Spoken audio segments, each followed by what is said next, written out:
మొన్న ఈ మధ్యన వారణాసి వెళ్ళినప్పుడు చూసా. గంగా నది అంటే 2 సార్లు ఎళ్ళా. ఈ లాస్ట్ 2, 3 ఇయర్స్‌లో. రోడ్లు చక్కగా ఉన్నాయి. ఇంకా కొత్త కొత్తయి కడుతున్నారు. ప్లస్ గంగా నది మాత్రం చక్కగా నీట్‌గా ఉంది. మామూలుగా మన కృష్ణా నది ఎట్లాగుందో అట్లాగే అక్కడ చక్కగా నీట్‌గుంది. ఒకప్పుడు వెళ్ళిన వాళ్ళు చెప్పేవాళ్ళు. ఆ శవాలు తేలుతా ఉండేయి. సగం పార్ట్‌లు ఒకటి తేలుతా ఉండేయి. అక్కడ శవదహనం అయిపోయాక తోసేసేవాళ్ళు అన్నట్టు. ఇప్పుడు అట్లా లేదు. సిస్టమాటిక్‌గానే నడుస్తోంది. క్లీనింగు మోడీ ఇది యోగి ఆదిత్యనాథ్ అక్కడ గెలిచాక గంగా ప్రక్షాళన చేయడంతో చక్కటి రూపురేఖలు వచ్చినాయి. ఇది నిజం. అయితే బీహార్‌లో ఉన్నటువంటి గంగా నది విషయాన్ని ఇంతకుముందు ఉన్నటువంటి నితీష్ కుమార్ కూడా సీరియస్‌గా పట్టించుకోలేదు.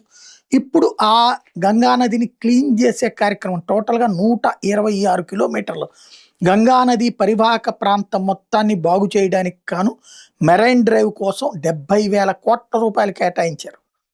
ఆ గంగా నది ప్రాంతం మొత్తం తీరం మొత్తం బాగు చేయడంతో పాటు దానికి ఘాట్లవి ఏర్పాటు చేయడం, రోడ్లన్నీ ఏర్పాటు చేయడంతో పాటు ఇన్‌ఫ్రాస్ట్రక్చర్ వేసి టూరిస్టులు అక్కడికి వచ్చేందుకు తగిన విధంగా అడుగులు వేస్తున్నారు.